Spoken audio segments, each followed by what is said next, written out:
Dr. Fútból stærsta hlaðvarp á Íslandi í 27 vikur í röð. Dr. Fútból kom með líklega sinn, ég tala um stóru sleðana en líklega sá stærsti sem hefur komið inn í þetta stúdíó, reyndar nýtt stúdíó hérna. Eiríkur Johnson, former Chelsea and Barcelona. Já. Þannig ég mjög vonsvikinn ef þetta verður ekki 28 vikur.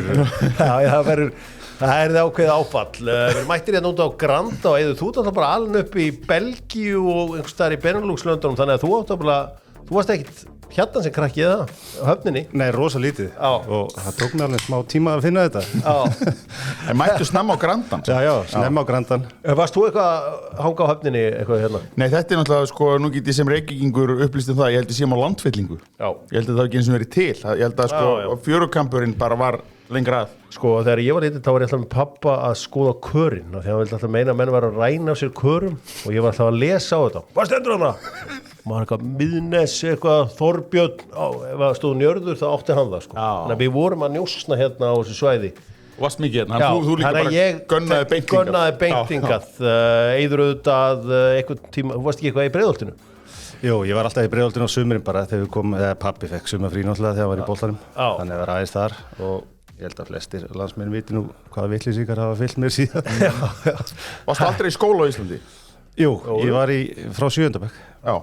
Var 10. og svo á ég hérna freknar 5 vikur í MS. Fellow MS-ingur. Það er alltaf helstu MS, sko. Eiður var í Snælaskóla. Já.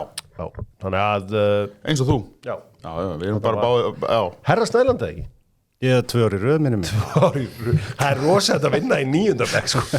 Það er 10. bekk, það er gefins en 9. bekk, það er rosalegt. Það er svo rosalegt, sko. En til hamingju með það. Takk.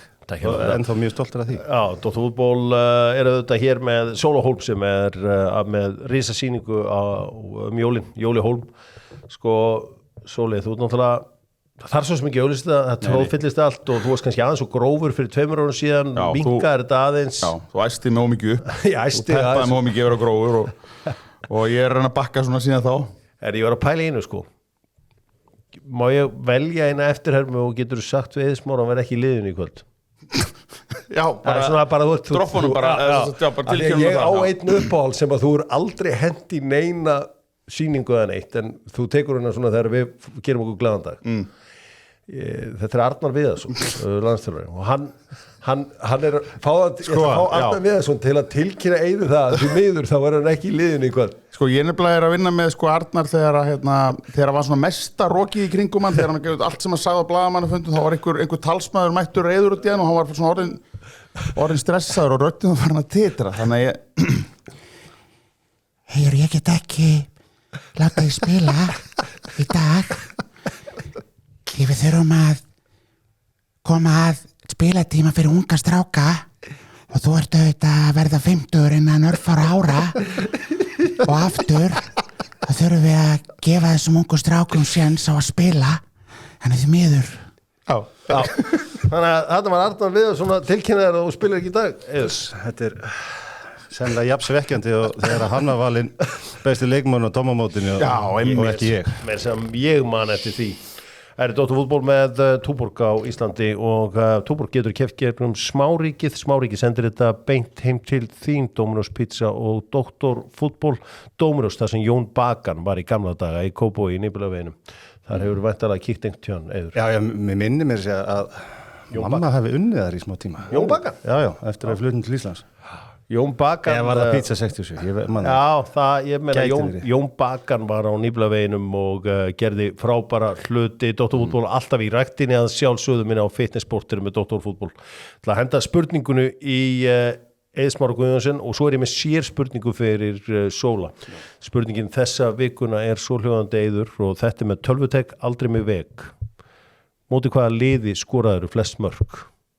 Það lítur að Newcastle. Nei.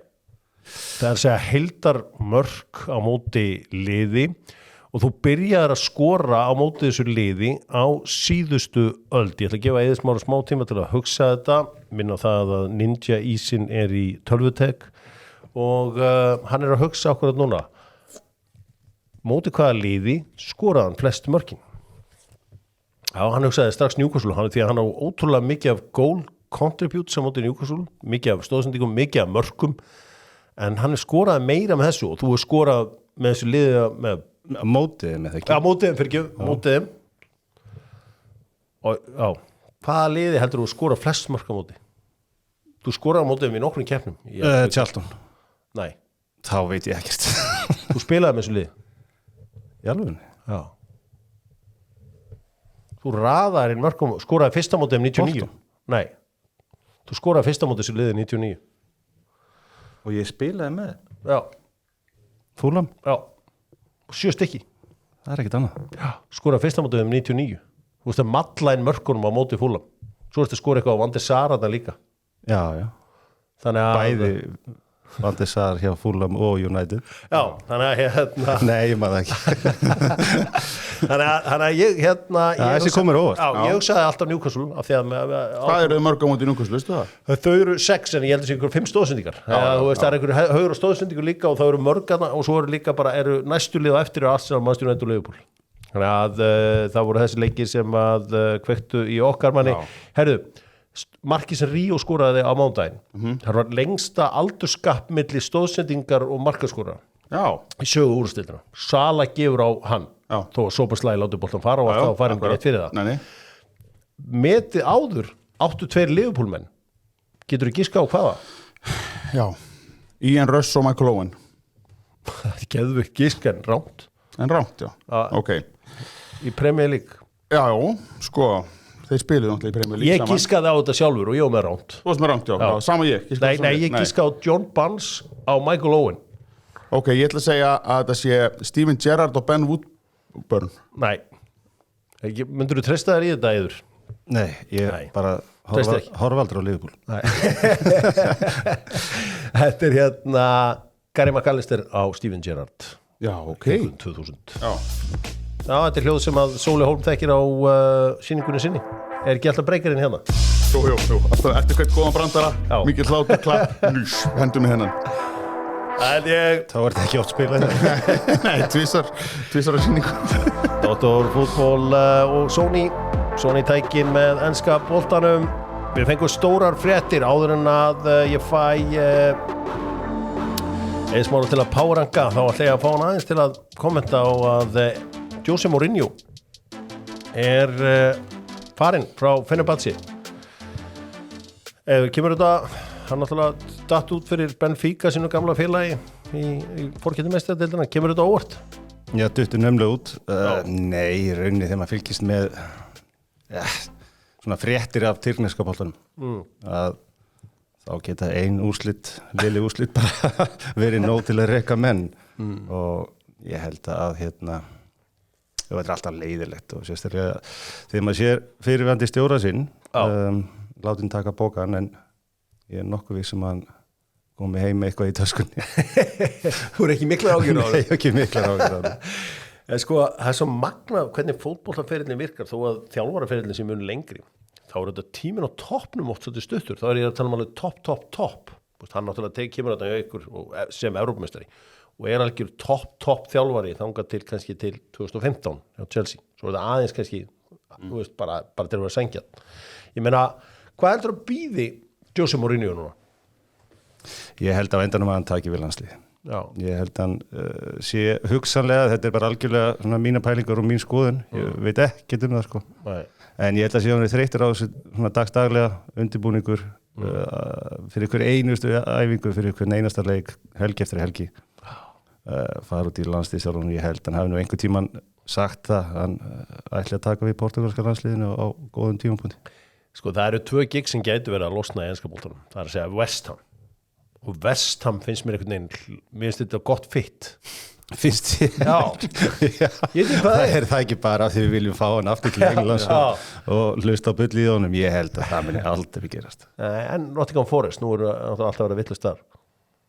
Strax skárra, en það er eftir líka með eiganda sem ég er að segja að þetta er eigandi sem sjóðheitur. Alveg svo Mourinho. Já. Eða hvað? Þannig að þú heldur að landsliðsþjálfari gig sé svona hans næsta það væri mitt fyrsta gisk. Já, þannig að það er bara sliss. Þá ætlum að fórum við svolítið hátt í þetta þarna Sóli, varstu fúll þegar að Mourinho kom ekki til Liverpool 2004? Var hún leiðin að þangað? Það var hérna Já, þegar að Benítez kemur. Já. Nei, ég bara vissi ekki, það var einn tíma sem að ég datt út, sko, ég fylgdist minna með fótbolta frá svona 2000 og kannski 1-2 til svona 2006. Já, þá varstu með smá taugar til Chelsea, til Eiðs í toppáratu. Bullandi. Ég man eftir þessum, við vinna saman. Já, algjörlega. Ég bara óska honum allsins besta. Sínu ferli, en þetta svo er ég búin að vera fárveikur síðan, sko. Heldur betur. Já, þannig nei, ég hef aldrei grátið það, hafa ekki fengið hann líka var frábæra sem hann var. Heldur betur, við ætlum að páranga með dynout.is og þetta er auðvitað bandvittlust lag, en það er hér sem að lagið að sjálfsögðu, hann er við. Já, párangum, Eiður hefur spilað á móti flestum af bestu varnarmönnum heims. Og það er ábyggilega þannig að þeim sendir, það er alltaf að fá þess að hlunga í bakið. Stundum hefur ábyggilega hugsað með þetta verður erfiður dagur. Alla vikuna að leiknum. Ég meina, þetta er náttúrulega sérstök stað, þeir eru snúið baki í markið á svona löngu tímum, eða þú veist, það er verið að keyra í ykkur hérna á fullu og hugsalega eins meira í þá daga. Í þá daga. Það voru harðari. Já, meira var leift. Ég meina, svona topp, hvaða varnarmenn, ef við bara nummer 5, hvaða varnarmenn kemur svona upp í hugaðin sem að finna fyrir því? Þetta er mjög skrítið og kannski ekki svona mikill undirbúningur fyrir það. Nei. En það var Darren Moore. Darren Moore, já. Hann var bara tröllamanni. Já. Og ég var eiginlega bara hræddur við hann. Já. Og það er svona einn af þeim leikjum það sem að spila bara í einni snertingu. Já. Ekkert verið að fá boltan mikið í lappir og þú veist reyna að halda honum, bara ein snerting leggja hann og hlaupa inn fyrir. Maður bjóst bara við einhverju lest keyrandi gegnum sig, sko. Það var alveg unit. Lentur í því að fá hann á þig einhvern tímann sem var til þess að passa þig. Svo var hann, sko, það var ekkert illt í honum. Það var svo ljúfur, sko, þetta var svona gentle giant. Það er einmitt, hann er verið að reyna fyrir sig sem stjóri og gengi ágætlega, númer 4. Þetta er rosa erfið spurning því ég fór aldrei inn í leiki og hugsaði einhvern einn varnarmann sem gæti orðið svakalega. Yfirleitt var þetta liðið. Já. Og veist, fyrsta sem þetta hugar var Tony Adams. Já. Hann þurfti bara að lyfta upp hendinu og þá var maður rangstafur. Já. Það hafði svo sem ekkert með að spila móti honum 1-1 heldur bara rangstaf enn og aftur. Það var búin að sannfæra alla línuverði og dómara þegar hann lyfti hendinu, þá er menn bara rangstaf. Hann stjórnaði bara línunni. Númer 3. Númer 3. Nú man ég ekki sérstaklega hvort ég hef spilað oft á mótunum en Nemanja Vidic. Já. Maður vildi ekki lendi í honum, sko. Nei. Og svona aggressífur bæði í loftinu, þú veist, ef það kemur svona ef við segjum 50-50 bolt í loftinu þá veit maður bara að ég verða sína vilja til að fara upp í hann en það er ekki mikið að fara að gera þannig að maður endar í jörðinni, sko. Það er nummer 2.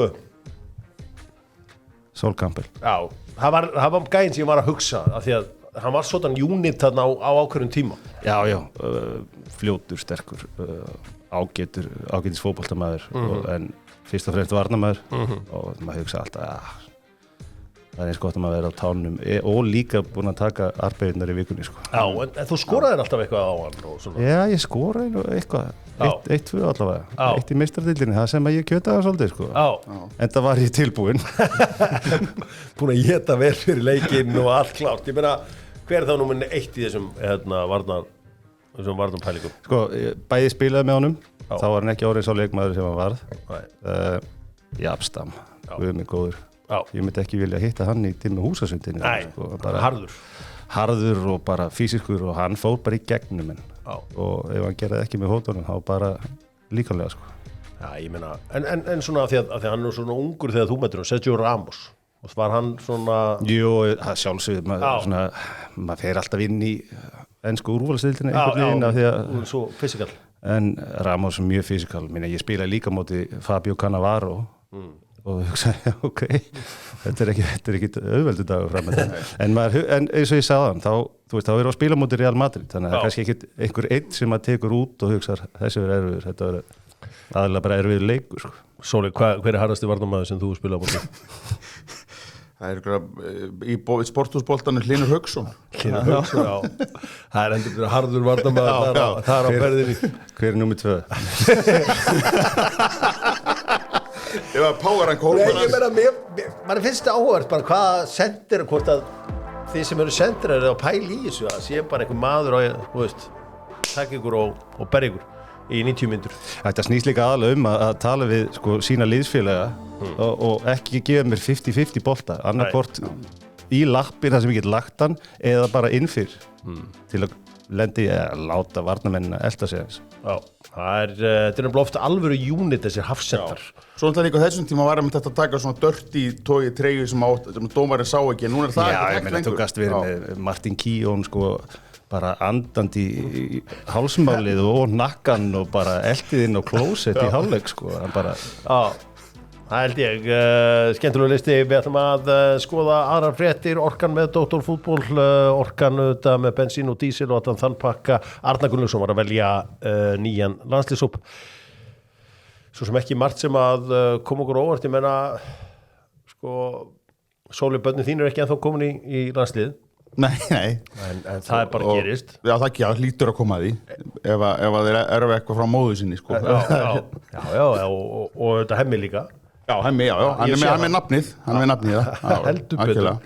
En ég meina, Eiður yngri hjá þér, hann skoraði í gær. Já, fyrir Malmö. Hann gerir það. Sérlega hefur þetta landslýsval gefið honum smá búst fyrir þann leik líka. Já.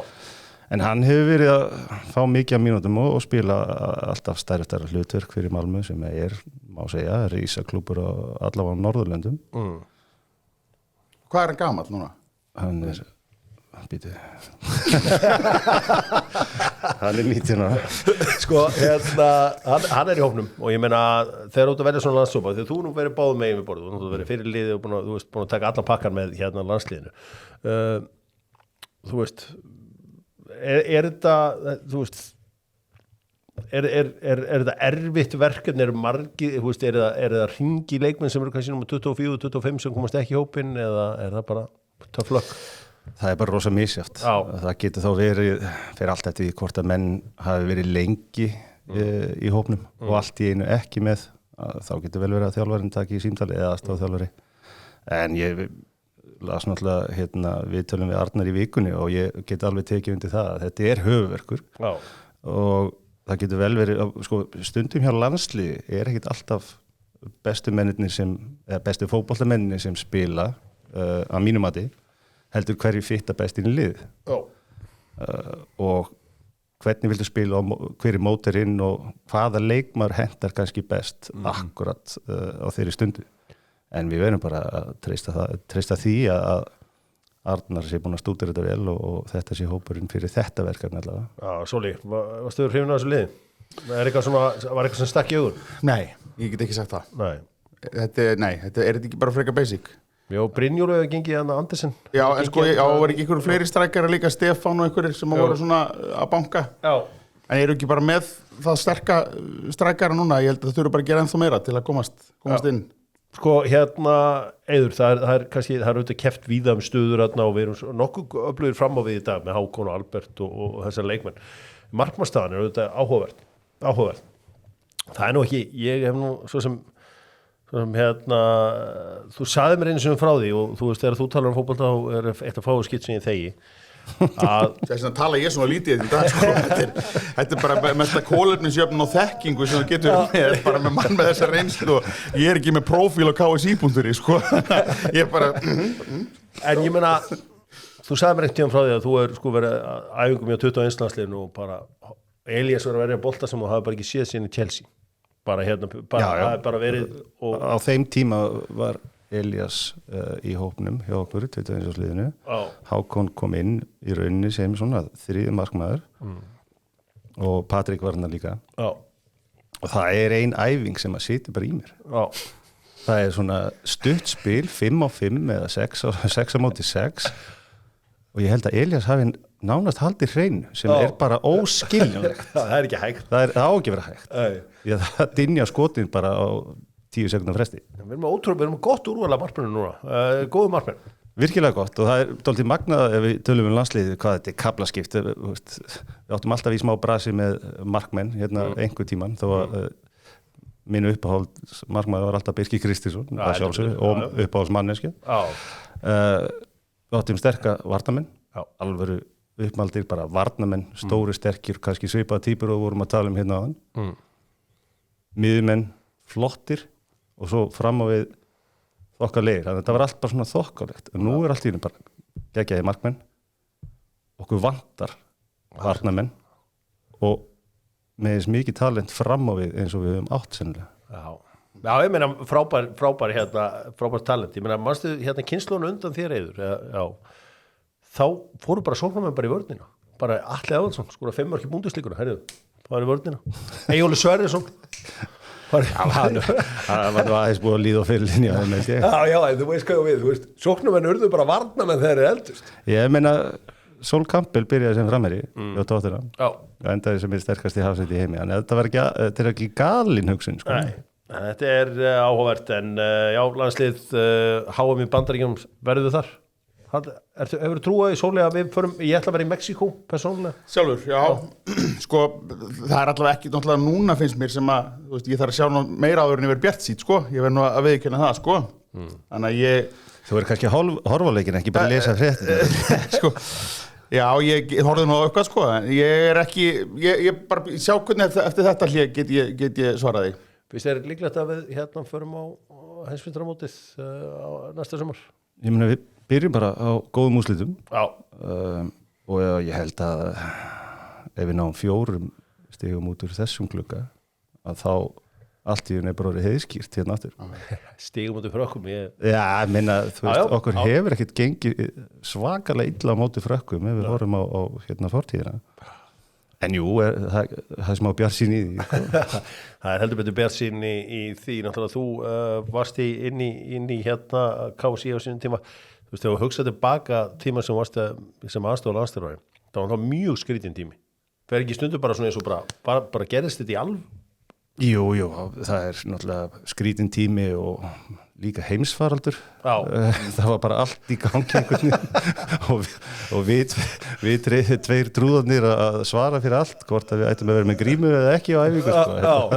Það var nánast það íkt að maður svona, heyrðu, þetta er skrítið. Já, og þú varst orðin svona voice of reason hérna á blaðamannafundunum og svona, þú veist, Arnar auðvitað þekkti lítiðin á Íslands samfélag. Er svona minna, kannski svona taktin í samfélaginu? Sko, Arnar er náttúrulega bara nánast ólst upp í Belgíu eða frá 15 ára aldri flytið þangað og er bara meiri Belgi heldur en Íslendingur. En ég verð nú bara að segja það gagnrýnin sem hann fekk bara fyrir að segja góðan daginn, hún var aðeins svo mikil sko. Og svo eiginlega bara dead með bara hann fekk bara ég frá upphafi, það bara eins og enginn hefði trú á þessu og það ætti bara einn að koma út sem fyrst. Já, það er rétt þegar maður skoðar þetta svona aðeins tilbaka. Þú maður halda áfram og fara yfir fótboltan í vikunni. Dóttur fútból auðvitað, eins og allir vita, er alltaf í rektinni og það er náttúrulega Laxinn og Bleikjan millið sem ég æfi og æfi. Maður var að pæla í þessum Bleikaleik í rektinni á. Sko, þetta San Marino lið, sko Valli, þú ert náttúrulega búin að sjá Valla frá því þú varst bara já. Þú búin að horfa á Valgeir svona spila fótbolta bara frá hann var 6-7 ára ábyggilega. Já. Og hann þegar hann spilar á Íslandi þá fær hann ekki neitt. Þegar hann hendi sér niður í Evrópukeppni þá fær hann víti og í gær fiskar hann rautt spjald og það var eiginlega það sem kláraði hann að leik því að það var jafnt á milli Virtus og Breiðabliks bara þegar rauðaspjaldi kemur. Bleikar komnir í sambandsdeildina og því fylgja auðvitað miklir peningar. Það er verið að tala um 0,5 milljarð og svo koma peningar ofan á það. Sóli, þið sem að haldið ekki með Breiðabliki, Viljið þið, af því þú heldur ekki ég er ekkert ég veit, þú ert að selja blikum hérna, ég þarf að selja þeir kaupa líka miða nei, hvað sér, ég er hlutlaus eiga allir að fagna því að eitthvað að liði fái 600-700 milljónir sko, mér finnst þetta náttúrulega bara mín fyrsta svona Evrópu upplifun sem ég man eftir á Íslandi var hérna IBVF þegar ég keppti á móti Stuttgart og ég man bara hvað ég hólkaðist upp bara við það, bara hérna Jónatan Agbo Bori að setja ykkur að neglu hérna og svo skoraði náttúrulega Bjarnóður Lárásson rugglað mark úti, var það ekki á móti þeim? Jú, rosalega, þannig að þá svona hrefst maður með, en svo kannski maður er eldri, þá svona fer maður að vera einhvern veginn svona hrifst ekki alveg með að einhvern, og svona þá voru líka bara ekki spilað í jafn stór lið eins og það er sko ég var eini maður sem las leikinn rétt þegar Stuttgart mættir Íslands mættir ekki það? Nei, horfði á stúkuna, plantaði mig fyrir framan Áski Sigurðsson, þá vissi ég yrði í þýska sjónvarpinu það var einn maður sem las leikinn þar já, en svona sem, sko að því maður er nú kannski ekki sem þróttari, er maður kannski ekki að keppa í sömu keppni og Breiðablik þá bara er ég glaður að íslensku liði gangi vel í Evrópakeppni. Ég held að sé bara, og það verður ekkert einhvern veginn orðið til þess að við sjáum bara þessi lið sem hafa átt mikla peninga. Maður held að þau myndi alltaf stinga af þegar þau fengi ykkur 100 miljóna. Það verður ekki gerst. Eiður, ég meina, þetta er auðvitað mjög jákvæmt fyrir íslensku fótbolta. Ég meina... Jú, bara í heilsinni. Ég held við verðum bara samkleiðast eins mikið og okkur sýnist, sko. Ég held að þetta gefi bara innspýtingu inn í íslensku deildinni í heilsinni, því að þetta peningar hreyfa alltaf við leikmönnum og þessi liði sem eru kannski fjárhagslega sterkari geta ekki keypt alla leikmenn. Nei. Það er bara ekki hægt. Nei, það er bara einfalda ekki hægt. En ég meina, þú horfir eins og aðstöðuna hjá sem bestu liðum á Íslandi og þú erum búin að fara og skoða fótbolta út allan heim. Bara bæði gegnum sinnin og auðvitað þinn feril. Eru við samkeppnishæfir þegar kemur að bara þessum málum eins og bara aðstöðu og öðru slíku?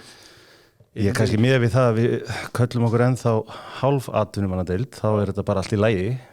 En ef við þróun verið þannig að við förum í fulla atvinnumennsku, að þá er þetta, myndi segja, langt undir meðallagi. Samanber okkar áskæri Laugardalsvöllur. Já, ég heldur betur. Ég meina, Breiðablik, það er búið að draga í Evrópakeppni á þeim og þeir mæta með hans kups frá Finnlandi, þeir mæta hvað heitir aftur liðans Loga Tómassonar?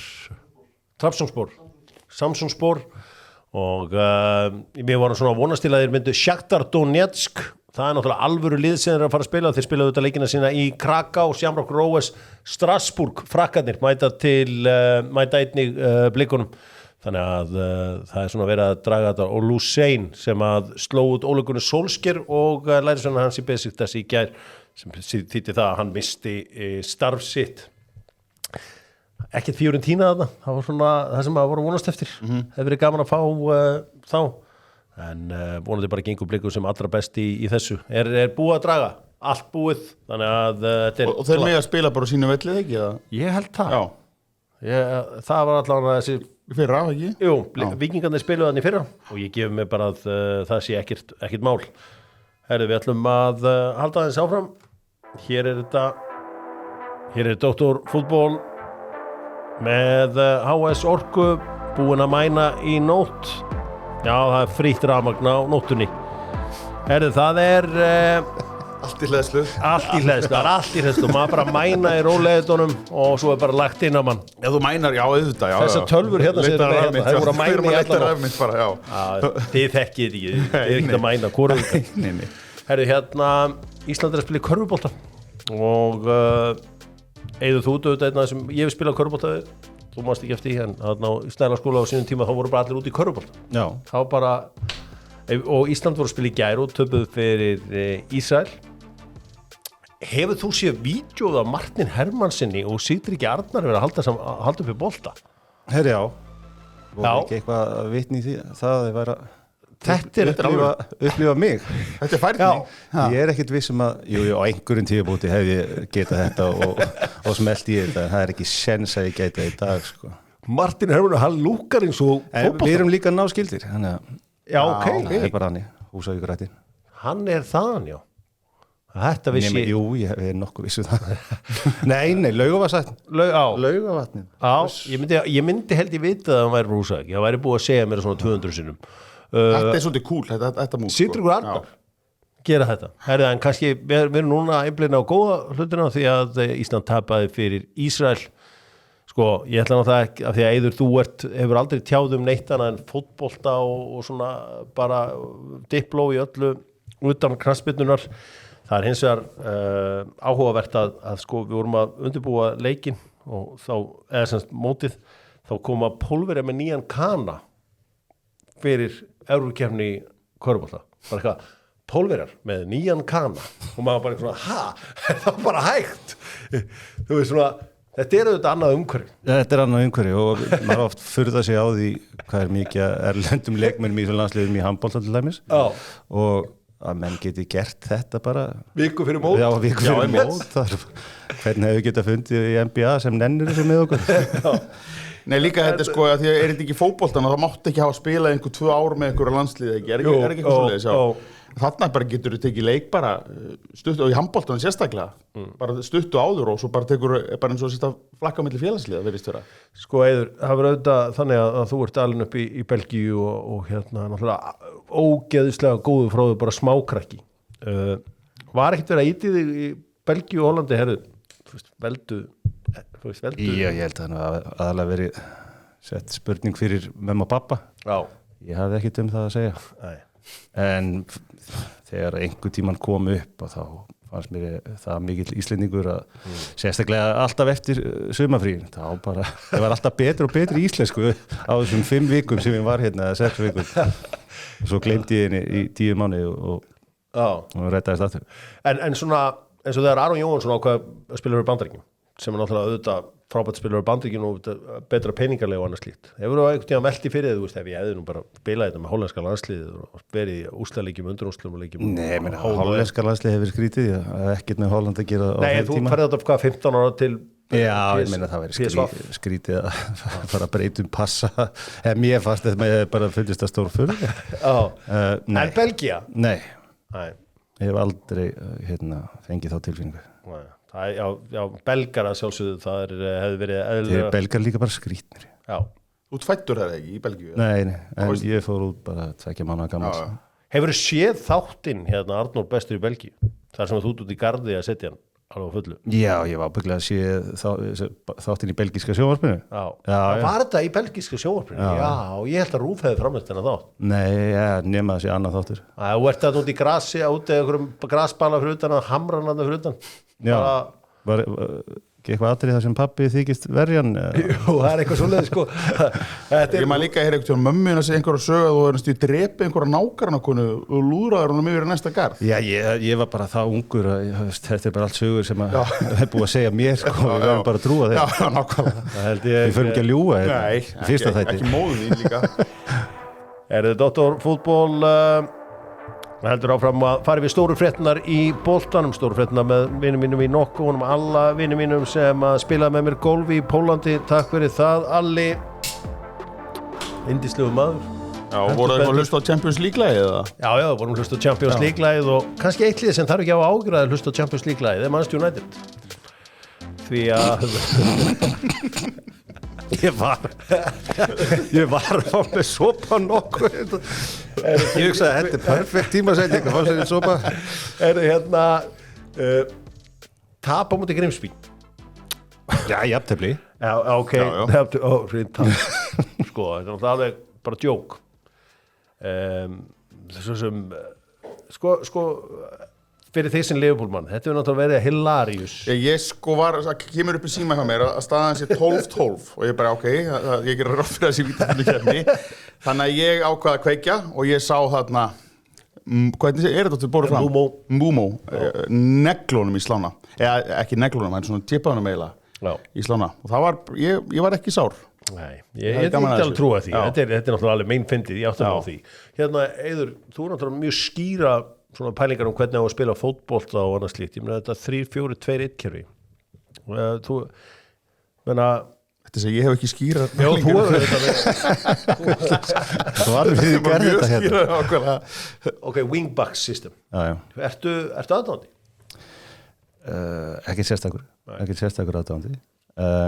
því það alltaf hægt að ef þú ætlar að spila þann bolta að þú ætlar að byggja upp úr varnarlínunni þá getur alltaf fengið miðjumann til að mynda þess að 3 manna línu aftast til að slá út ef anstæðingur til dæmi sem með 2 framherja í pressuna og komast í gegnum fyrstu pressuna en það mér óskiljanlegt að greinilega ekkert plan B því að þú ert að spila mútið Grimsby með fullir í virðingu og þú ert samt með 3 þarna aftast að láta boltan rúlla á milli og það þurfti ekkert mikið fyrir Grimsby að koma þessum mörkum inn hjá United þegar þú ert Manchester United sko, við höfum alltaf séð einhver stórslys í þessum bikarkeppnum í gegnum tíðina það er alltaf verið 1 og 1 svona þú veist, surprise það sem að kom mest á óvart ef horfir á byrjunlið hjá United það bara var nánast sterkasta liður svona Bruno kemur síðan inn á þú veist 1 og 1 sko þetta var en það er ekki þar með sagt að í svona leik get ekki næstu, þú veist leikmaður númer 12, 13 og 14 eða nú geta sínt gæði sín sko Eður, þú varst aðan mikið í Bretlandi að þú ert ábúin orðin traditionalisti í dag og þú vinnur auðvitað þinn fyrsta deildabikar eða vinnur þinn deildabikar í framlengingu á móti Liverpool takk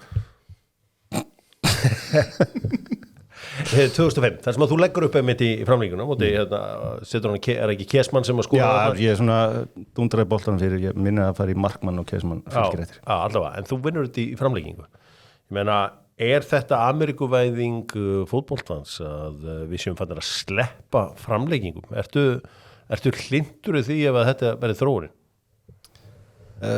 Ég væri til að hafa framlengingu í úrslitaleik ég held að þetta gefur líka minni liðunum tækifæri á að vera ekki ég hugsaði að þetta fari í framlengingu United fari áfram þannig að þetta gefur svona minni liðunum í þessum keppnum aðeins meiri möguleika því að vitum alveg að úthaldi hjá þeim eða gæðin hjá þeim endast ekki jafn lengi hjá sterkari liðunum þannig að ég myndi hafa framlengingu í reynum og beinum úrslitaleik myndi halda því sleppa framlengingu bara menn sé HM og öllu bara beint í vítaspyrnukefni bara áttalega úrsliti á HM beint í vítu bara úrslitaleikurinn vítaspyrnukefni hvað segir Sóli?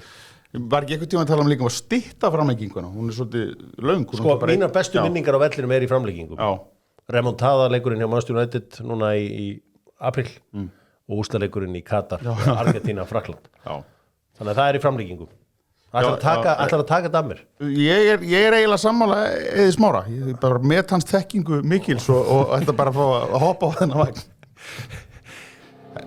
ekkert mál ertu ekki að selja með það? Jú Ég er ekki byrjaður Það byrjar næstu viku Forsala 2. september fyrir postlistatix og svo bara fer allt á fullt 3. Allt í gang Getur ég fengið eitt blöð að reyna að fá Eið Smára til þess að koma með sér út að fara það í kvöld? Nei, sko ég er ekki góður með blöð í langa setninga þetta er meira bara svona sjekka þetta stækt maður þetta er svona meira þessar þetta er eitthvað störtlað sem heyrt sko. ég er betri í þeim sko, þessum stuttu það er ekki eitthvað svona langar það er bara, ég er ekki með það sko þetta er eitthvað besti, mestu töffari sem ég kynst mestu töffari sem ég kynst Það ætlum að fara aðeins í íslenska boltan og það er einn af þessum úrslitaleikjum helgina. Það er Víkingur á móti Breiðabliki. Sko, Eiður, ég veit bara ekki hversu mikið fylgistu með íslensku fótbolta. Bara þessu gengur gerist. Vel yfir meðalagi, myndi segja sko. En ég fer ekki á völlin en ég slýsast alveg til að horfa á mörkin úr leikjunum og leikina Víkingur og Breiðablik á þetta sem hafa verið bestur liðin í íslensku fótbolta á undanförnum árum ég meina það er ekkert lið svona algjör að slá í gegn okkur núna hvað er það besta sem þú séð í íslensku fótbolta? Það besta? Já, hvað er eitthvað svona lið sem þú svona bara ég myndi segja af þessum liðum sem er í eftirsætunum núna þá er þegar liðið spila sem besta bolta eða besta leik þá er það Víkingur það er bara þeir eru ennþá skrifin á undan á mínum mati en þeir hafa bara ekkit náð þessu consistency eins og þeir hafa gert síðustu 2 ár en þeir eru upp á sitt besta þá finnst mér að þeir betri heldur en til dæmis Valur eða Breiðablik þegar þau eru upp á sitt besta. Sko, hver er aldrei að taka þetta? Hver er verið Íslandsmeistarar, Sóli? Ég held að Breiðablik vinni. Já, bara einhver tilfinning? Já, bara tilfinning. Þetta er ekki faglegt mat. Þetta er bara tilfinningar, þetta er bara fjölmiðlum. Sko, Eiður, hefur þú séð á sín, það var stundu verið að sína gamla leiki frá 90 eitthvað? Það hefur líka gert. Það hefur líka gert og þú veist, það eru meir en 30, þráttur að þú sett ekki orðin gamall í dag, þá eru meir en 30 ár síðan þú varst einn af betri leikmannum í deildinni. Það er hvað 94 eða ekki, eitthvað svoleiðis, með Val. Er þetta betra núna en það var þá? Já, ég hugsi verið nú að þetta sé aðeins betra og fótból sé nú eitthvað búin að þróast hérna á síðustu 30 árum. Annað væri skrítið. Hvernig finnst þér að sjá þessu gamlu myndir? Það finnst það æðislegt. Það er þegar maður sér bara mistökin sem eru gerð og svæðir sem eru gefin eftir og svona taktíkin er ekki neinstað sko. og bara ég byrst afsökunar á einhver markmenn sem voru að spila á þessu tíma og guð mig góður hvað þau voru lili. Það er bara þín skoðun, þú rétt á henni. En líka teigarnir voru þetta erfiðir í saman. Ef eitthvað skoppaði þá var þetta bara eitthvað. Þú þurftir að hafa allan við að taka á móti boltanum allavega. Já, það var... Þetta er rosa skemmtilegt, sérstaklega þegar við tekið eins og bara, þessi þættir, sem við tekið líka bara eitt lið, allir leikirnir þetta sumar, þú veist, eins og við verðum að gera þarna og sína, mér finnst geðveikt að horfa á þetta, sko. Mér finnst þetta trill, sko. Já. En já, það er eins og það er. Við höldum áfram. Þetta var aðeins og hár, það er kannski að því að ég er strax farin að hugsa Bíkó. Hvað ætlar oft í Bíkó helgina? Ég fer allavega 2 svar. Já. Ég þarf að sækja... Þetta er að viðaverja? Nei, ég er að byggja pall núna og ég þarf að sækja ykkur skrúfur og svo það er mögulega kannski ykkur múrblöndu. Já, Weber múrblöndu. Já. Ég nota hann alltaf og mér líður betur. Herði, það er líka fallbaráttuslagur þar sem að Vestri og KR mætast. Það er náttúrulega Vestri eru þetta yngri fallbaráttu en KR er í fallbaráttu. Ég meina Eiður, þetta eru gömlu félagarnir og spilaði nokkra leiki hérna í Vesturbænum og þú varst deildabikkarinn þarna með þeim. Unnuðu ekki Val í úrslitaleik deildabikarsins? Ég held ég að verið farin. Þú varst farin? Ég man ekki hvort við höfum unnið en þetta, ég spilaði sko meira með undir 23 ára leiðinni þegar það var bætt inn í bikarkeppni. Þið slóðu eitthvað lið Skagan? Við slóðum Skagan út sko. það var gaman en ég var ábyggilega farin ég fer bara í fyrstu vikun júli ég var bara í mánuð í KR sko, en sástu sko KR-lið eru svona að reyna að gera einhverja hluti og menna að spila öðru sér fótbolta og prófa sig áfram ég menna heldur þið getur fallið það geti alveg verið sko ef að spilamennskan heldur svona áfram þá munir fá sín stig en því fleiri leikir sem hann tapar því meiri aukast líkurnar sko. ég vil ekki sjá KR fall ég held að sé bara væri glata að sjá svona stórt félag og með við sko hugsunum hjá Óskari hvernig hann vill spila að þá vilja í rauninni viljum við öll að þetta sé þróun á fótboltanum bæði að horfa og hvernig við ætlum að leggja leikinu upp en aftur á móti finnst mér engin einrétt leið að spila boltanum því að fyrir mína parta þó ég þól ekki Stoke City þá saknaði ég samt að hafa eitt svona eða 2 svona lið í ensku úrvalsdeildinni sem þú veist bara við erum að lenda bara í slag þannig að liðin sem spila eins meira direkt ég vil ekki, má alls ekki vanvira þau Nei Það er margar leiðir til að spila fótbolta menn að þú eru svona smá káringur. Ég býr náttúrulega í Vesturbænum og með börn þar og það er náttúrulega svolítið merkilegt hvað káringar, hinn almenni káringur, þá er að tala um það sem er ekki að vinna neitt í húsinu eða bara neitt í kringum þetta. Ég bara þeir sem ég hitti bara á götunum. Það er rosalega mikið þolinmæði fyrir þessu. Þú veist, bara í Vesturbæjar samfélaginu. Þú veist, það er engin svona, auðvitað einhverjir eru byrjaðir á hotvinni KR, eða ég man ekki hvað síðan heitir. Einhverjir byrjaðir að efast að konseptið sé rétt, en mér finnst samt alveg heilt yfir bara, það er trú allir á verkefni og vegferðina, sko. Það er alveg mikill svona stuðningur með þessu, og Óskar er náttúrulega bara köld lítir, þú veist, hann fær alla með sér í allt, við höfum alltaf unni með honum, þú veist, hann alveg... Hvað, áttu Óskar í Nei, ég vann ekki. Þannig að... Hann eins og lappa fram hjá mér með hundin og þar gæti ég, öskrandi í síman, ég gæti, ef ég myndi rölda svona 50 metrum á eftir honum, þá gæti ég bara skrifa upp leikplani hérna, bara verið bara njósnari, því hann er ekki að kvísla, alls ekki. Sko Eiður, þú fæðist inn í fótbolta og hefur svona fótbolta yfir dóminir allt þitt líf. Þessi lenska á Íslandi að þú tapar leik, staðan fyrir að segja, herri já, við töpum og allt þetta, þá ferðu og hjólar í heitlið.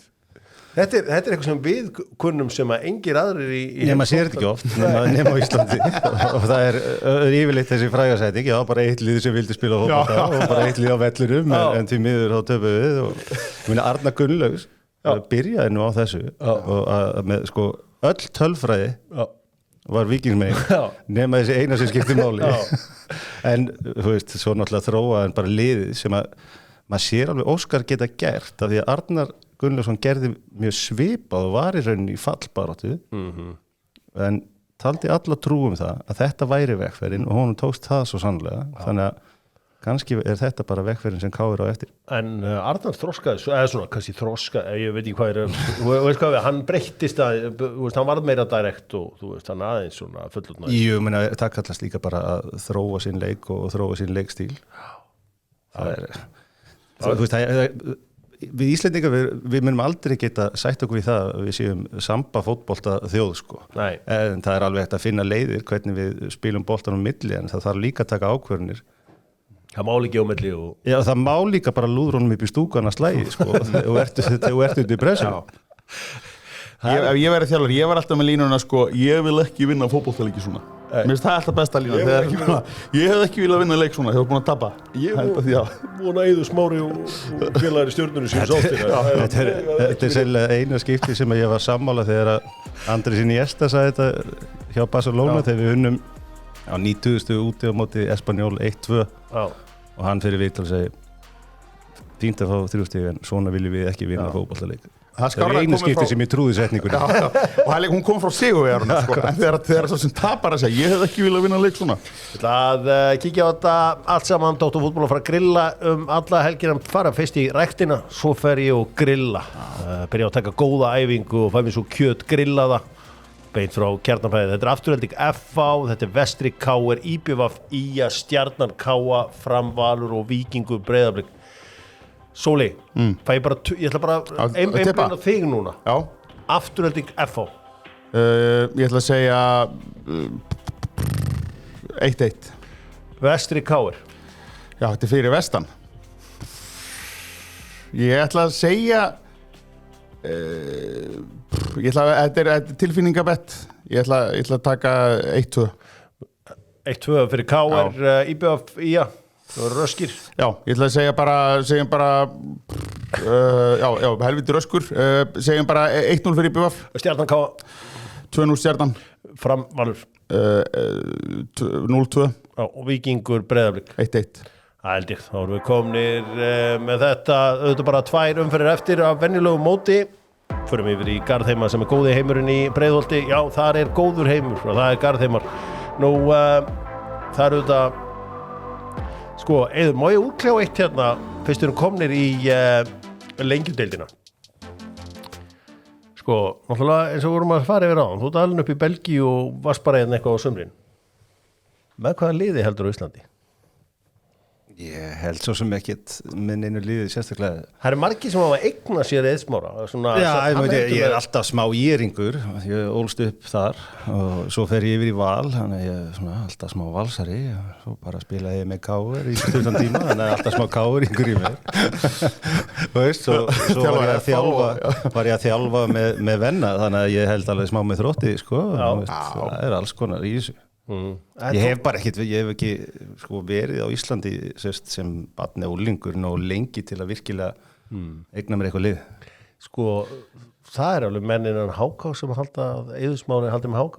Já, það er náttúrulega bara því að HK-taugin. Það er HK, minna, sko, við erum með Einar Guðjónsson í HK. Já. sem dóttir mín og allir synir mínir spilu í yngri lokum hjá HK þannig að ég hef ábyggilega mætt á völlin hjá HK yngri lokum oftast heldur en hjá nokkur öðru lið á Íslandi. Það heldur 3 lið eftir sem þetta ekki búin að nefna. Við erum komið með góðan lista. Sko það bara eitt af því sem ég að fara að nefna núna því að það líka menn sem halda með því liði. Það alveg að fættu húsvæðukur, þú veist að hann heldur með völsum. Já, það náttúrulega bara út af ættinni og skildmennum það og rótinni það. Svo náttúrulega, sko, sem betur verið ekkert lið á Laugarvatni. Ég ekki í IBU, hérna uppsveita. Uppsveita. Ég held að þessu konir. Það nýstofnalið. HK að spila við Fylki í kvöld, Rosso Biancos eins og gárangarnir kalla HK, rauður og hvítir á móti Fylkismönnum. Og svo auðvitað Völsungur og Grindavík sem færðu leikinn til þess að geta verið með í Dogzone hjá Dr. Fútból á morgun á sín, þannig að það verður sýnt frá þeim leik meðan að allt saman er í gangi. Þannig að henda okkur yfir í enska boltan með Volt. Maturinn beint heim til þín með Voltrunum góðu. Herri, það eru transferadettinn, einhver Voltmate frá Stuttgart að koma til Newcastle, leikmann sem á ekkert eitthvað frábært rekord, sló í gegn í undir 21. landsliðinu, keyptur á haug af peningum til Newcastle sem þýðir væntanlega það að Ísak gæti verið að koma. Hann er að koma, já.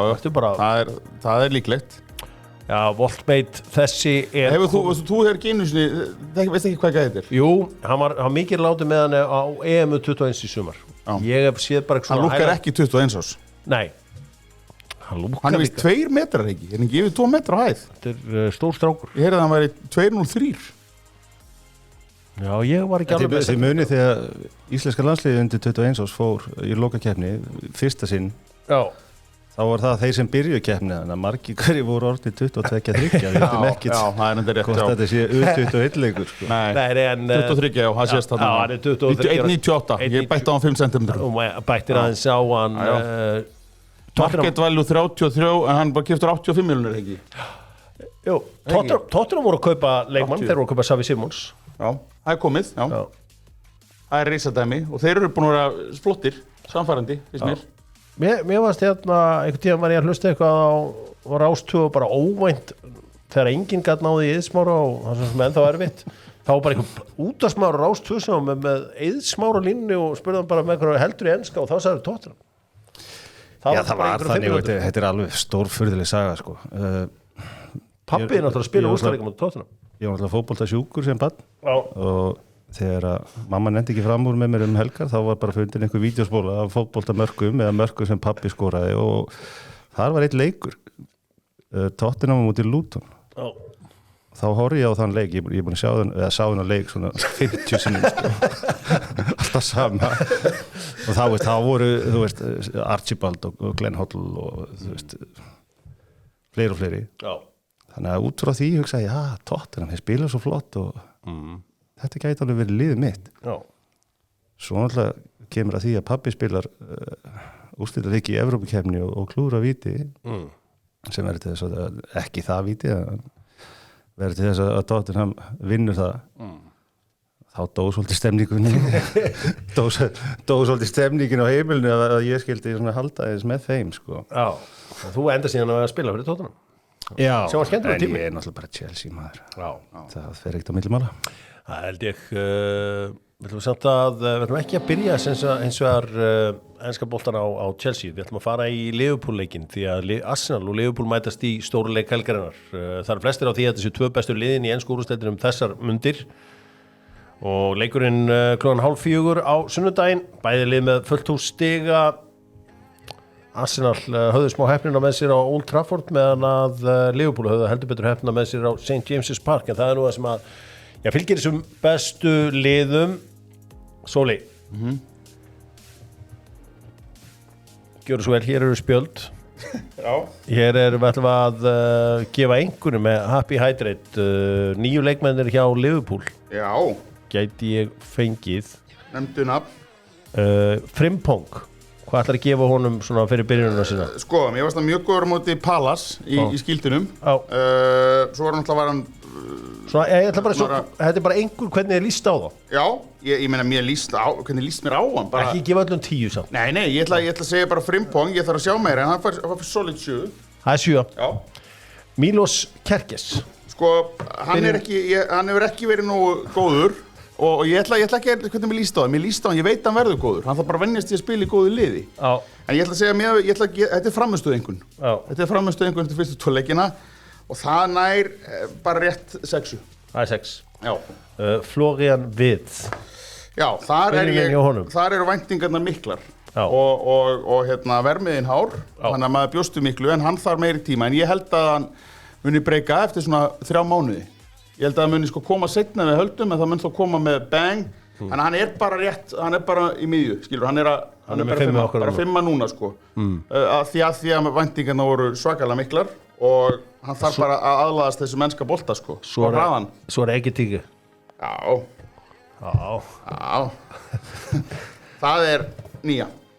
Það er 9. Já. Hversu spenntur ertu fyrir að fá Ísak? Fæ ég líka einhvern af það? Sko Hversu spenntur ertu? 1-10? 7. Já, út af því að sko Ekiteke er búin að vera frábær og þú sér það, hann er bara búin að fá 2 færi sko. Já. Hann er búin að skora með báðum. Okay. Það finnst mér það er svolítið breyting frá Darwin Núnes sem að fekk svona kannski 15-20 og skoraði ekki úr öllum. Nei, Eiður, er þetta liðin sem að munu keppum titilinn í ár? Já, samt. Fleiri blanda sér? Ásamt Chelsea og City. Ok, það eru 4 lið. Já, klárlega. Ég held að Liverpool veri ekki jafnsterkir í ár heldur með við á síðast ári. Já. Þeir eru ekki búin að spila vel í þessum fyrstu 2 leikjum. Ég held að Arsenal lendi aftur í öðru seti og Chelsea bara vinna þetta. Chelsea vinna þetta? Já, akkur ekki. Já, ég held ekki að bara út af varnarleik og markverði. Sjáum hvað gerist fyrir gluggan. Sjáum hvað gerist fyrir gluggalok. Þið voru að taka, svona ef við talum þið voru að taka Alejandro Garnacho. Já, sem mér finnst stórfurlegt. Satt best að segja. Á hverju? Þurftum við á honum að halda. Seljum Madueke sem er óskilinlegt til Arsenal en þetta er væntanlega eitthvað með þessa uppeldispeninga og allt það að gera. Ég til okkur ekkit þurfa á Garnacho að halda með horfir á liðið. Frábær leikmaður og náttúrulega bara ungur og vonandi nærinn að svona finna sína gleði og sín besta bolta hjá Chelsea en var hann nauðsynlegur er hann síðasta púslið sem vantar eða næst síðasta eða síðasta Hver er síðasta púslið sem vantar? Já, þú komst inn á það er varnarmaður og markmaður Ertu með eitthvað nöfn í huga? Já, fullt af nöfnum í huga en ég er ekkert viss að þeir séu til sölu Hvað einn markmann sem þú verið til í? Já Nei, ég er ekki með nöfn í huga. Donnarumma? Að sjálfsögðu Donnarumma, okkur ekki. Að sjálfsögðu Donnarumma, ég meina, sko, Manchester United er að fara að spila helgina leika móti Burnley. Ég meina, Eiður, þú hefur upplegað á þínu ferli að spila með stórliðum og tapa fyrir sem skítaliðum. Í Chelsea var einhver norslið sem að hendi ykkur út úr Evrókjafni Víkingstafir ekki bara eitthvað norslið Saint Gallen eða eitthvað Já. Þú veist, þau eru alveg upplegað svona sjokk Já, en minna, sjokk það er í Evrókjafni, þetta er ekkit svipað og út á móti Grimsby það getur ekkert að vera mið og þetta en með við stærð klúbana, jú sko við förum til, við vinnum nömlega á móti Saint Gallen heima 1-0 minnir að Panucci hafi skorað svo förum við þangað í útileikin og verðum fyrir því að Roberto Di Matteo miðjumaður okkar lendir í einhverju ljótasta fótbroti sem að bara hefur sést á vellinum og ég held að sjokkið út frá því hafi orðið svo mikið á leikmenn á þess að svo stíl líka afsaka það þeir eiga að slá okkur út en það er svo svona atvik sló okkur bara algjörlega út á læginu móti Víkingstavanger þá voru bara liðir og ég var að stíga upp um meðslun það var ekkert með lið að gera sko 2003 þá kaupir Roman Abramovich Chelsea og ég meina hann var með zero tolerance fyrir lélugum árangri er ekki ótt að segja það Ég meina, hann var harður valla, hann elskaði, þú veist, Frank Lampard, en hann, þú sagði, Já, sorry, ég meina, hann var harður en hann var ekki beint hann sem kom og hann setti skilabóð, við skulum orða þannig, hann var með menn í því. Heldur að Roman Abramovich væri búin að reka Rúben Amorim? Sennilega. Já. Hvað myndir þú gera? Já, hvernig ætlar að fá? Xavi? Heldur að Xavi myndi taka við þessu núna? Ef ég væri hann til dæmis, Já. ég myndi hugsa mig tvisvarum. Já, og svo hugsaði þið tvisvarum og segja já eða ekki? En ég myndi alveg vera til í að taka við þessu. Já. En maður bara svona, ok, það var farið af staði í þessa vegferð og hún hefur ekki alveg gengið upp. Það er nú oft, þú veist, gefa tíma. Er tíminn á þrotum? Ég gæti verið eftir þennan leik. Já, heldur betur. Hvað myndir þú gera, Sóli? Ef þú setur bara, ég ætla að búið til einhvern heim þar sem þú ert ekki einhver bilaði Liverpool-maður og bara einhver eigandi. Hvað gerum við hérna þjálfara? Ég vona að ég hefði ekki ráði mann sem spilar svona gjörólíkt kerfi á miðju tímabili, að ég hefði ekki verið þar ruglaður. En þú vilt samt En ég er þrjóskuhundur. Ef ég hefði gert það, þá væri ég sennilega að reyna einhvern veginn að þykjast hafa haft en var ekki pælingin að gera á miðju tímabili til þess að koma inn í þetta tímabili? Jú, akkurat. En er þetta ekki bara jákvætt að vera laus við beikarinn? Þá getur menna einbeitt sig að deildinni. Jú, en það er náttúrulega ekki, hvað er þetta ekki 7. þjálfarinn síðan Ferguson hætti, ekki? Það getur verið. Jú, það hefur ekki bara virkað sérstaklega að hætta og maður sér að rekordi verður eiginlega alltaf verra. En er ekki svolítið fínt að Aston Villa og Newcastle séu smá slömpi, þá er United væntanlega að fara endi í þessu 5. sæti og berjast við Tottenham. Er það ekki svona þitt faglega mat? Nei, það er ekki. Er það ekki þitt faglega mat? Jú, þeir verða það við toppinn. En hver myndur er ekki verið að tala að það væri þá, þú veist, Glasner eða eitthvað? Já, Glasner er nummer 1, en ég var til í að taka Spánverja, þú veist, ég var til í Cesc Fabregas, þannig að þekkir í enskan fótbolta, mér líst vel á það sem hann var að gera á Como, og ég held að Xavi sé svona gaur sem er relentless í að vilja vinna. Án þess að þekkja neitt. Ég veit ekki það, ég meina, Eiður, þú þekkir það betur en ég. Ég meina, ef þú ert ekki sem þjálfari, þá vantar eitthvað. Já, ég veit það, en ég elska, það er svona til gæjar sem vilja vinna og svo aðri sem er til í að gera allt til að vinna, eins og Jose Mourinho. Já, og hann vinnur. Hvor þjálfarinn er betri? Ég held bara að við bara búið að prófa sko, United er búið að prófa Mourinho. Já. Það gekk allt í lagi. Já. Það var ekki træðilegt. Nei. Svo átti að breyta aftur. Þannig að þeir alltaf að fara, það er eins og sé alltaf að fara á byrjunreit, en koma sér síðan ekkert af reitnum. Nei. Þetta er svolítið að vera eins og að vera í partners og komast aldrei út, af því að makarinn gefur ekki hjarta til að komast út. Já. Það hefði ekki spilað partners? Ekki nú oft, nei. Þetta er bara fullorðsútgáfan af Lúdó, sko. Já, ok. Ég skil hvað það tala um. Ég næði saminginu. Já, þetta var áhvert að sjá hvað verður á maður. Ég vona þér segi Rúben Amorim upp, ég hef ekki áhuga lengur á þessu 3, 4, 2, 1.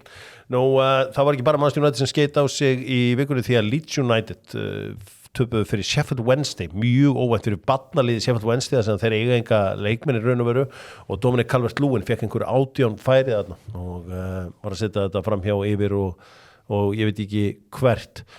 Bara áður við sem skilið við þetta Chelsea að mæta Fulham í svona vestur Lundúnaslagur. Er þetta með svona feeling, derby feeling þessi leikur? Nei, þetta er svona dálítið vináttu derby feeling yfirleitt. Þetta er svona stóri bróður á móti litla bróður. Við erum svo nálægt og okkur þykir svo vænt en við var ekki Fulham stala af okkur sýrinum í fyrra á Stamford Bridge. Þannig að ég býst við að menn hafa ekki glemt því og klárið þennan leik. Já, það held ég. Þú hefur allavega skorað leikina. Það er líklegt. Þú hefur allavega skorað, það er líklegt. Já, það er mjög líklegt. Já, mér hefur við tölfræðina. Já, það var heldur betur þannig. Kom þrennaði, var hann móti Blackburn? Já. Það var þessi eina. Þessi, já, Erik Cantona skora ekki þrennur Manchester United í Premier League. Þannig að bara svona aðeins að fara við stöðuna. Ég tók heldur ekki karate spark á aðdáðan við erum ólíkir. Takk fyrir það, drengir. Dr. Fútból ætlar að henda inn óvæntu í mannskapinn.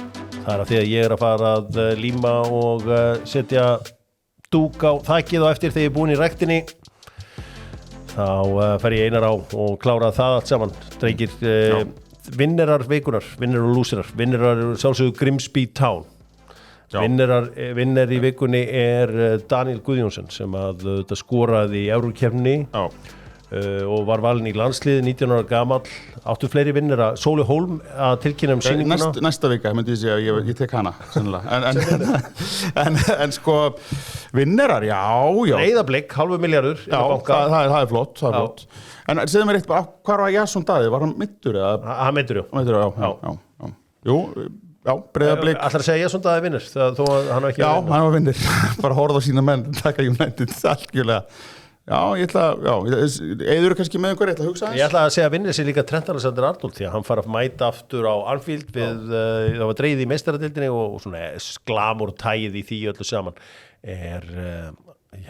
þegar Real Madrid mætir á Anfield og Svo Vitti í boltamanninu bara Vitti í boltamanninu, hann vinnir Já, ég kíkti á hann í gær og við þurfum að fara að drífa í þetta, gera þetta lag Boltamaverin Það er nefnilega Jólamavrin með Geir Ólafs alveg legendary lag Sko, það er nefnilega stundum þegar þú kemur með eitthvað svona tilvísin eitthvað gamalt ekki þegar ég sé rátt eins og þekki eðsmára mjög mikið þá svona, maðurinn hefur svo lítið búið á Íslandi. Já, það er náttúrulega Jólamavrin er færest lag Ég get sagt þér það, ég og Geir Ólafs hann kom alltaf heim til ömmu og afa leið og fjölskylda mætti til Íslands og við vorum alltaf út á Gervigrasvelli hann bauð mér alltaf niður Laugardal með sér í fótbolta, bara að leika okkur Það er rosalegt Geir Ólafs eitthvað?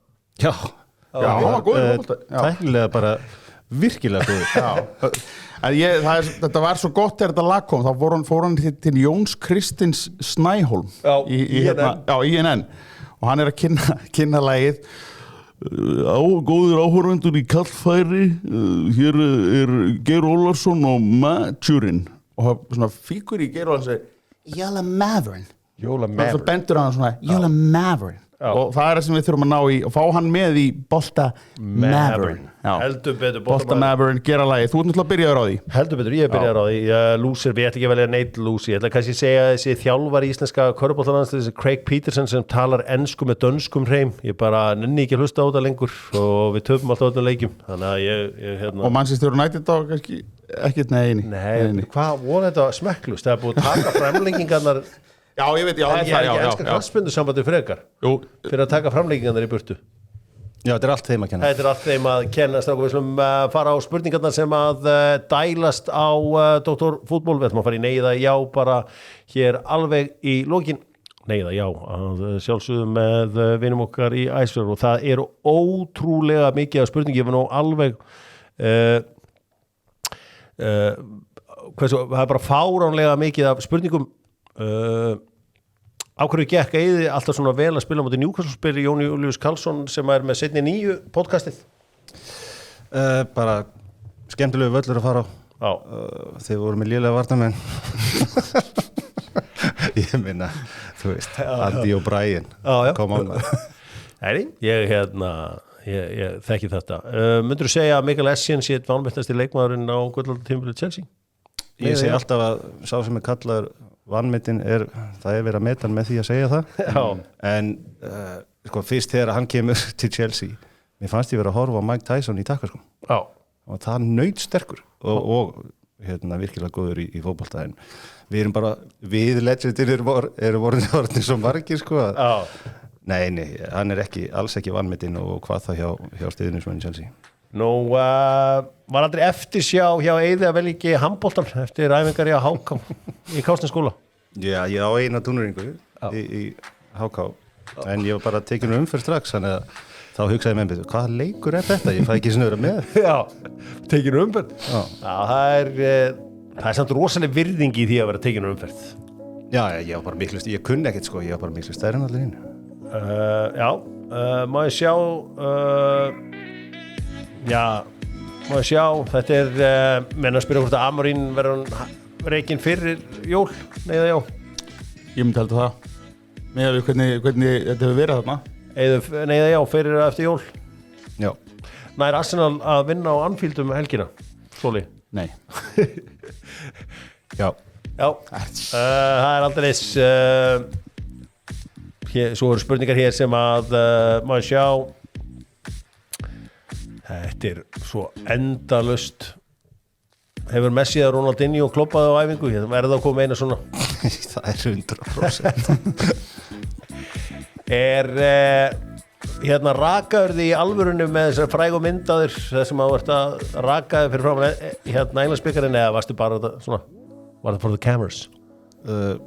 Sko, á þessum ég í alvörunni að raka mig bara svo það sé skýrt og það var ekki þetta samfélagsmiðla eða for the cameras eitthvað bullshit eins og við lifum í dag sko, það er að taka mynd af öllu og vídeo af öllu en sko ljósmyndarinn sem fylgir liðinu alltaf okkur hann kom og dritaði þessa mynd og það, í rauninni hann sem póstarinn ég hef aldrei sett þetta nýsta Þú veist ekki eitthvað, ég ætla að standa hérna fyrir framar bikarinn og vera að raka mig það var engin þannig pæling Nei, þetta er ansi iconic mynd þarna það sem að maður sjá já, það áttu einhverja góða huge fansögu af Blöð Eiður Er þetta hann sjálfur að spyrja?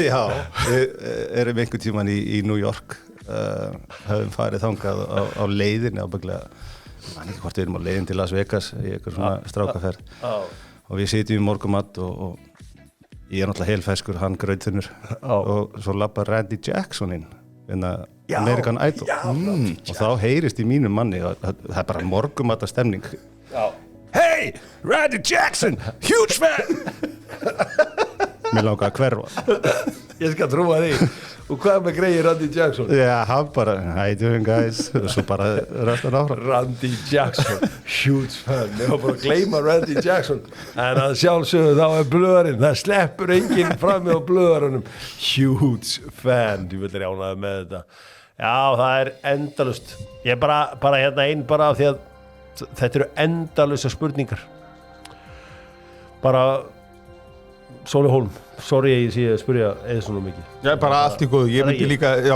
þetta var bara einhverja sprellspurningar á mig, sko. Þetta væri svona eins og þú verður með eitthvað tónlistaþátt og það veri ég og Magni, nei, ég og Tommy Lee hliðin á mig. Já, akkurat, þú fengi færi spurningar. Þú fengi aðeins færi. Já. Múttir aðeins spyrja meira. Þráttur að eiga töluvert inni í söng. Múttir meira spyrja Mötley Crüe tíman. Já, sennilega. Ég tek að ég er ekki, já, ég er bara þakkláttur að fá að vera hérna, sko. Það er bara... Kaupið miða, elskuðnar. Er Jamal með sama þakk og Messi? Já. Það er bara sama. Hann á eftir að skora Hann á eftir að svolítið langt í, svolítið hátt þakk, sko. Það var aðeins meira fjör í 18 afmælinu hans heldur en 18 afmælinu þínu. Já, ég var einn í munn hérna í einhverju sprautumeðferð af því ég öklabrotnaði. Já. Það nánast grátandi mig í svefn. En hann er bara með kampaðinn og alls konar. Við ætlum að enda þetta á leik sem heitir El Grande. Þá bið ég atriði og ég vil menn koma með rétt svar og svo bara er þetta einhvern tíma bara búið og kannski verður þetta ekki rosalega mikið núna þar sem ég ætla bara að hleypa ykkur út. Það er 25 stiga hitti hérna inni, það er ótt að segja það og ég þarf að komast í ræktina. Eigum við ekki tíma saman þetta? Jó, við erum við saman tíma. Ég ætla að fá leikmenn sem að spila bæði með Chelsea og Liverpool og Sóli Hólm af því að ég hef verið af því ég er alltaf næst í Sóli Hólm, ég er ekki búin að vera að strjúka það. Já. Það leifar að byrja. Já, ég segi bara Fernando Torres. Joe Cole. Raúl Meireles. Já. Ég verð nú að klappa að vera svo. Þetta er nefnilega þessi gæmi miklu dýpri en menn halda. Glenn Johnson. Jussi Benayoun. Já, kóngurinn. Vá, nú er ég bara í vandræðum. Hvernig má það vera? Akkur ertu ekki búin að undirbúa mig undir þessu? Nei, þetta er keppni. Þetta er keppni. Ég er átt. Ég játti mig sigra. Nei, þú ert með nóg af leikmönnum. Ég ætla ekki eins og að leyfa þær að vera átt. Það ekki? Nei. Þessi var einn hollendingur sem ég held að líka verið hans í judo. Sendin? Já. Daniel Sturridge. Þessi? Hann er snöggur.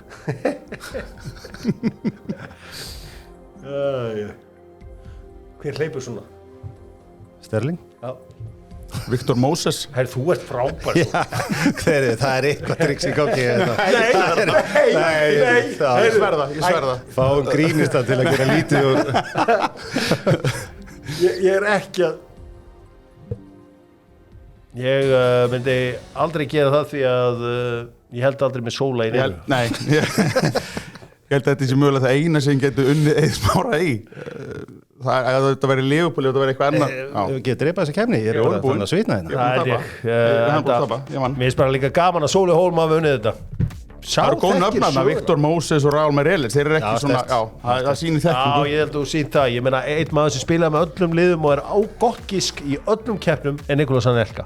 Já, akkurat. Hann hefur líklega, það hlýtur að vera Anelka. Já, ég skelf.